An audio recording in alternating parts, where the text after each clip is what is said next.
Pagi itu Sakamoto dan Aoi tengah menghadiri kegiatan belajar Hana di sekolah. Mereka cukup tenang karena sudah menitipkan toko pada Shin dan Lu. Shin agak kesal karena Lu memakai celemeknya untuk melakukan pekerjaan kotor. Shin pun menegaskan bahwa jika Sakamoto dan Aoi tidak ada di tempat, maka dialah yang menjadi wakilnya. Sebenarnya Lu sudah mengalah, walau di dalam hati dia masih menggerutu. Tentu saja Shin mulai kesal karena bisa mendengarkan kata hati Lu dengan begitu jelas. Perdebatan di antara keduanya pun berlangsung sengit. Mereka bahkan tidak memperdulikan Heisuke yang tiba-tiba datang untuk meminta bakpao. Gadis itu tidak akan bisa tenang jika di dekatnya ada Shin yang selalu membaca pikirannya. Pernyataan Lu membuat Shin terdiam. Dia lantas meminta maaf dan pergi begitu saja meninggalkan toko. Kejadian tidak menyenangkan ini membuat Lu merenung sendiri. Selama ini dia tidak pernah melihat Shin marah seperti itu. Sesaat kemudian datang orang berpakaian APD lengkap. Melihat celemek Lu yang bertuliskan nama Shin, orang-orang aneh itu pun langsung menculik gadis tersebut. Di dalam mobil si ketua tidak menyangka kalau subjek eksperimen yang hilang dari laboratorium 11 tahun yang lalu bisa hidup santai di kota ini. Ternyata subjek yang dimaksud adalah Shin. Si pimpinan yang bernama Tanaka itu sebenarnya sudah diingatkan oleh anak buahnya bahwa sepertinya mereka telah salah menangkap orang. Tapi si Tanaka tidak memperdulikan itu. Di sini diketahui kalau lab tengah melakukan eksperimen psikis. Shin kecil adalah satu-satunya subjek eksperimen yang dinyatakan berhasil. Tanaka pun berpikir kalau kekuatan Shin cukup mengerikan. Semua orang pasti tidak nyaman dan tidak akan suka berada di dekat Shin. Mendengar hal itu, Lu langsung menendang Tanaka hingga helm APD-nya lepas.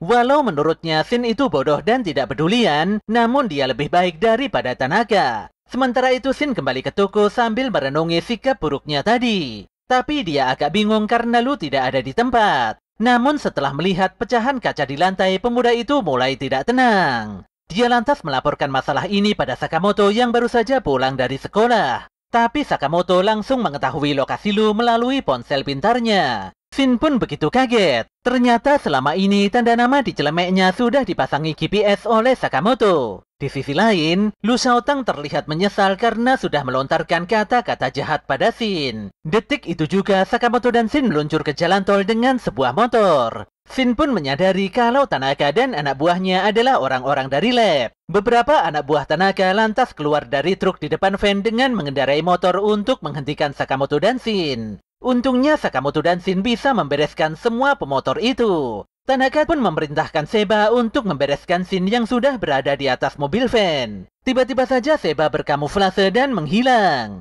Tentu saja Shin begitu kaget. Ditambah lagi dia disikat dan dihempaskan pada mobil di belakangnya. Sakamoto pun cukup sigap menghadapi Seba. Tapi motornya seketika meledak setelah Seba menusuk tangki bensin motor itu dengan sebilah pisau. Sakamoto dan Shin nampak terdiam sejenak di tengah jalan. Melalui ponsel pintarnya, Sakamoto melacak kalau GPS milik Lu berhenti di daerah Okutabi.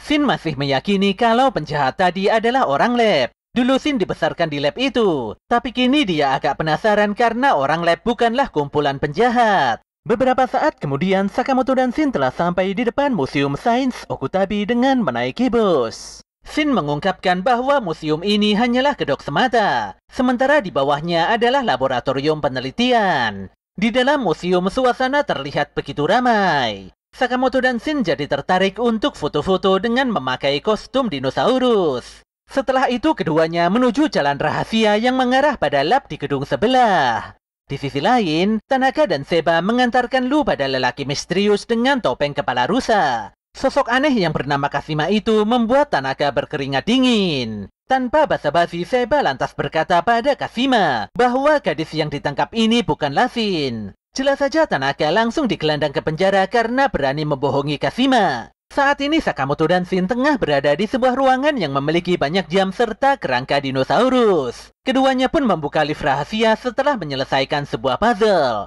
Namun alarm peringatan penyusup tiba-tiba menyala karena Shin salah memasukkan kode rahasia lift. Detik itu juga dua patung beruang menembaki Sakamoto dan Shin. Tapi keduanya sangat sigap dan berhasil menghancurkan dua patung tersebut. Ternyata serangan beruang tadi hanyalah fase serangan pertama. Kini Sakamoto dan Shin harus waspada di mana mereka sudah diincar oleh sosok kerangka T-Rex. Tapi Sakamoto malah tidak ingin menghancurkan T-Rex itu karena dia ingin memperlihatkannya pada Hana. Shin lantas berkata, kalau di mulut si T-Rex terdapat semacam mesin yang mungkin bisa dihancurkan dengan stun gun milik Sakamoto. Sakamoto pun mengerti dan dia langsung menembakkan senjatanya itu pada mulut si T-Rex. Namun sistemnya malah restart sendiri hingga level power si T-Rex memasuki maksimal. Serangan ekor si T-Rex membuat stun gun Sakamoto hancur berkeping-keping. Sakamoto pun naik pitam karena si T-Rex mulai merepotkannya. Lelaki gendut itu lantas melesatkan pukulan kuat hingga mesin di mulut si T-Rex hancur.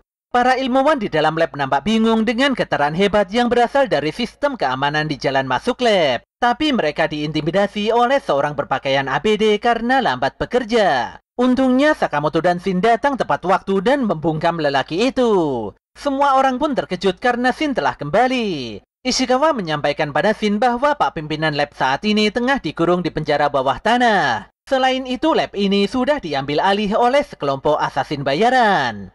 Ishikawa mengisahkan bahwa setahun yang lalu Kashima mendatangi lab ini untuk mencari alat pembantaian yang canggih. Dia memanfaatkan para ilmuwan demi mewujudkan keinginannya. Ketika bawahan Kashima datang, Ishikawa dan rekannya memaksa Sakamoto dan Shin untuk bersembunyi di dalam loker. Sementara itu di penjara bawah tanah, Lu mencoba memukuli jeruji besi dengan sebongkah batu. Namun dia berhenti setelah seorang pria menyapanya. Ternyata pria itu adalah Pak Asakura yang merupakan direktur di tempat ini.